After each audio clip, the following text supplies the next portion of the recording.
నమస్కారం. ఎంఆర్ న్యూస్కి స్వాగతం. నేను మీ రవి. నెల్లూరు జిల్లా కావలి రూరల్ పోలీస్ స్టేషన్ పరిధిలోనే ముస్నూరు టోల్ ప్లాజా సమీపంలో ఉన్న జాతీయ రహదారిపై శనివారం ఏకుంజామున భారీ రోడ్డు ప్రమాదం చోటు చేసుకుంది. ఈ రోడ్డు ప్రమాదంపై కావలి తెలుగుదేశం పార్టీ ఇన్ఛార్జ్ కావ్య కృష్ణారెడ్డి విచారం వ్యక్తం చేశారు. ఈ రోడ్డు ప్రమాదంలో గాయపడిన క్షతగాత్రులు కావలిలో పలు ఆసుపత్రుల్లో చికిత్స పొందుతున్న విషయం తెలుసుకున్న ఆయన క్షతగాత్రుల వద్దకు చేరుకొని వారి యొక్క ఆరోగ్య పరిస్థితులను వైద్యులను అడిగి తెలుసుకున్నారు. వారందరికీ మెరుగైన వైద్యం అందించాలని ఆయన వైద్యులకు సూచించారు. అంతేకాకుండా ఇలాంటి ప్రమాదం జరగడం చాలా బాధాకరమన్నారు. అందులో ఈ ప్రమాదంలో 7 మృత్యువాత పడడం, వారి యొక్క ఆత్మకు శాంతి చేకూరాలని, అలాగే వారి కుటుంబాలకు ఆయన ప్రగాఢ సానుభూతిని తెలియజేశారు. రాష్ట్ర ప్రభుత్వం ఈ మృతులకు ఒక్కొక్కరికి 5 లక్షల రూపాయల చొప్పున ఎక్స్గ్రేషన్ ప్రకటించాలని, అంతేకాకుండా ఈ ప్రమాదంలో గాయపడిన ప్రతి ఒక్కరికి కూడా మెరుగైన వైద్యం అందేలా వారి యొక్క వైద్య ఖర్చులు ప్రభుత్వమే భరించాలని ఆయన డిమాండ్ చేశారు. ఆయనతో పాటు పలువురు టీడీపీ నాయకులు ఉన్నారు.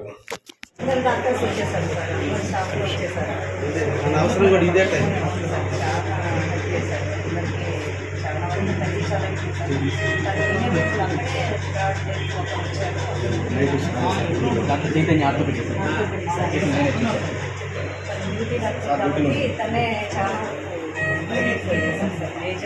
ఎవరికి ఇంపార్టెంట్ ఇమీడియట్గా బాగా ఇది ఉంది డేంజర్ ఉంది అని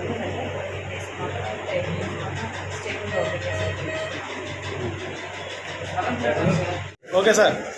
ఈ రోజున రాత్రి 2 గంటల సమయంలో కావలి నియోజకవర్గంలో జరిగినటువంటి ఒక దురదృష్టమైనటువంటి సంఘటన, ఒక బాధాకరమైన సంఘటన. ఈరోజు 7 మంది నిండు ప్రాణాలని ఈరోజు యాక్సిడెంట్ రూపంలో కోల్పోవడం జరిగింది. మెడ్రాస్ నుంచి హైదరాబాద్ పోతున్నటువంటి బస్సు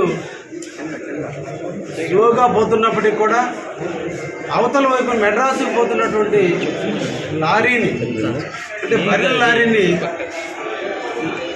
ఇనప లోడుతో పోతున్నటువంటి లారీ డ్రైవర్ నిద్ర మత్తులో బర్రెల లారీని తగిలియటం, దాన్ని తప్పించే మార్గంలో ఆ ఇనప లోడు ఉన్నటువంటి వ్యక్తి డివైడర్ను దాటుకుని యువతల వైపు వచ్చి బస్సులను కొట్టడం జరిగింది. ఈ సందర్భంలో 7 మంది మరణించారు. వారి కుటుంబాలందరికీ కూడా మా కావలి నియోజకవర్గ ప్రజల తరఫున ప్రగాఢమైనటువంటి సానుభూతిని తెలియజేస్తున్నాం. ఎంతో దురదృష్టకరమైన సంఘటన. ఈరోజు మిగిలిన దాదాపు బస్సులో 35 మంది ప్రయాణికులు నివసిస్తున్నారు. 7 మంది చనిపోయారంటే ఎంతటి ప్రమాదకరమైనటువంటి యాక్సిడెంట్ మనందరికీ కూడా అర్థమవుతుంది. మిగతా వాళ్ళందరూ కూడా దాదాపు 15 మందికి మేజర్ దెబ్బలు ఉన్నాయి. వాళ్ళల్లో 7 మందికి మల్టిపుల్ ఫ్రాక్చర్స్ కూడా కావడం కూడా జరిగింది.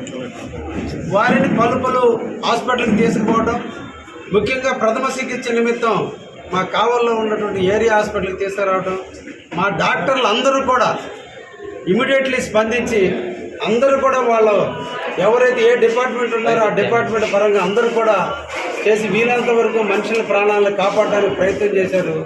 ఈరోజు మిగతా వాళ్ళందరినీ కూడా బతికించే దాంట్లో వారు నిరంతరం కృషి చేస్తున్నందుకు మా కావలి ఏరియా హాస్పిటల్ డాక్టర్స్ అందరికీ కూడా పేరు పేరున ధన్యవాదాలు తెలియజేస్తున్నాం. ఈ సందర్భంగా మేము పోయినటువంటి ప్రాణాలు తీసుకురాలేకపోయినా ఆ కుటుంబానికి అండగా ఉండాలి. ఆ కుటుంబానికి ఎంతో కొంత ప్రభుత్వం సహాయం చేయాలి. ఎవరైతే క్షతగాత్రులు ఉన్నారో వాళ్ళందరూ కూడా ప్రభుత్వం ఆదుకోవాలి. మేమంతా కూడా ఈ రోజుని ప్రభుత్వాన్ని డిమాండ్ చేస్తున్నాం. చనిపోయిన కుటుంబాలకి ఒక్కొక్కరికంటే వాళ్ళు మెడ్రాస్లో ఎక్కి హైదరాబాద్ పోతున్నారంటే వాళ్ళంతా కూడా ఉద్యోగస్తులై ఉంటారు. వాళ్ళ మీద ఆధారపడేటువంటి కుటుంబీకులు ఎంతోమంది ఉంటారు. అందరూ కూడా ఒక మంచి వయసులో ఉన్నటువంటి వాళ్ళే చనిపోయారు. ఆ కుటుంబాలు రోడ్డున పడ్డాయి. కాబట్టి ఈ దురదృష్టమైన సంఘటన ఆంధ్రప్రదేశ్లో జరిగింది. అదేవిధంగా ఎవరికైతే మల్టిపుల్ ఫ్రాక్చర్స్ అయినాయో వాళ్ళందరూ కూడా మెడికల్ని ప్రభుత్వమే భరించాలని కూడా ఈ సందర్భంగా డిమాండ్ చేస్తూ మా కావలి డాక్టర్లు తీసుకున్న నిర్ణయానికి మేమందరం కూడా మరొకసారి అభినందిస్తున్నాం. ధన్యవాదాలు.